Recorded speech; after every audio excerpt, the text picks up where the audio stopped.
Welcome to this quick video showing you the diagnosis for idler pulley noise on my 2006 Duramax.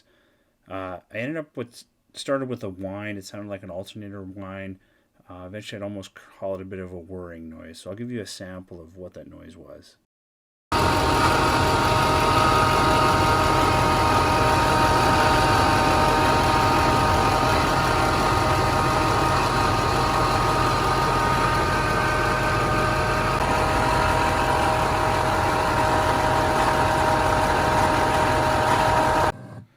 So you can kind of hear that slipping noise, and so that gave me a little suspicious. I thought it could be the alternator. I took it to Worldwide Starter and Alternator. He wasn't convinced, but I thought, you know what, it's 17 years old.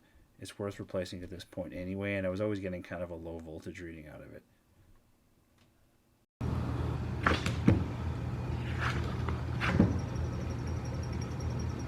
Hearing the squeaks.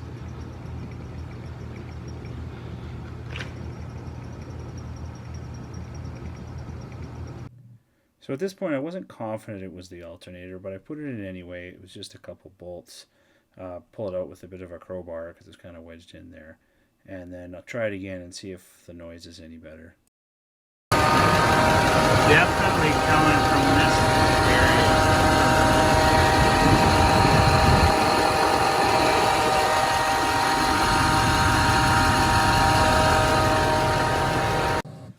So at this point I was sort of out of ideas. I contacted my buddy Tristan, who's a mechanic, sent him that last video, and he suggested it could be the pulleys.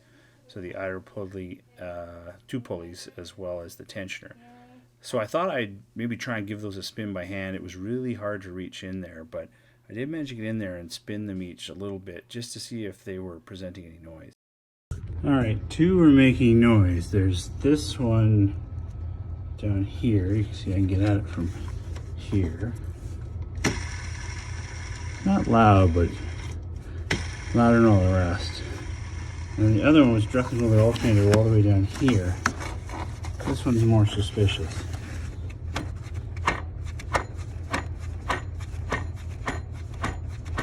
I'm sure if you can hear that.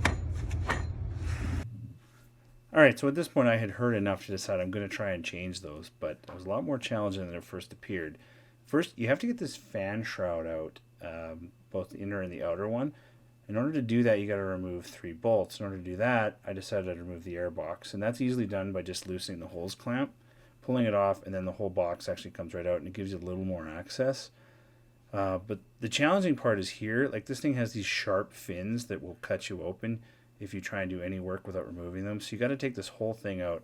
So first you take the topmost piece out, the outer shroud, and then you're going to take that inner shroud out with the 3 bolts on 3 corners. You can also take the fan out, and I found that you couldn't actually take the inner shield out if you didn't take the fan out with it, just the way that it's shaped in there. And you can take the fan out. I just used a crescent wrench and kind of wedged a screwdriver into the pulley and was able to break it loose and then spin it off. And once you get it off, this is what it looks like, this horrible spider web looking thing. In the end, I was going to put this back in, so I actually just hacked this bit off, and then I decided, you know what, I can't even keep this piece. So I'm going to go without it and see how well that works. You can see this thing does kind of have a bit of a rubber finish around it, which might help something. I don't know what, but we're going to go ahead without. As you can see, once you remove this out, you have so much more space. These are the pulleys in question. This one idler here, second idler there, and then the tensioner over here. And I bought all 3 of those from Auto Value to replace. It's just these bolts. One, that's the tensioner release, by the way, and then the second bolt and the third. And the nice thing is they're all the same size bolts. Here they are. Once you pull them out, these 2 are actually identical, so you can actually buy the same one twice.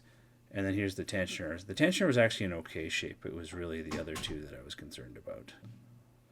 Alright, so here it is with a new belt. I haven't put the fan back on. I'm going to test it like this, but you got the 3 new pulleys as well as the new belt, which you may as well do while you're in here.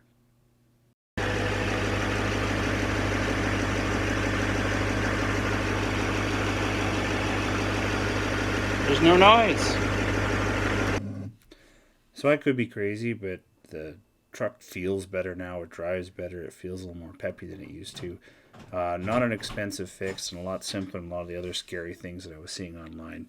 And the biggest thing that confuses you in this whole project is it presents like an alternator whine, and it makes you want to go after that alternator. But in the end, it's not the alternator. It was just the pulleys, and thankfully it was nothing more serious. So if you have a sort of a whirring, whining noise that goes up and down with RPM, it might be time to take a look at your pulleys and serpentine belt. Thanks a lot.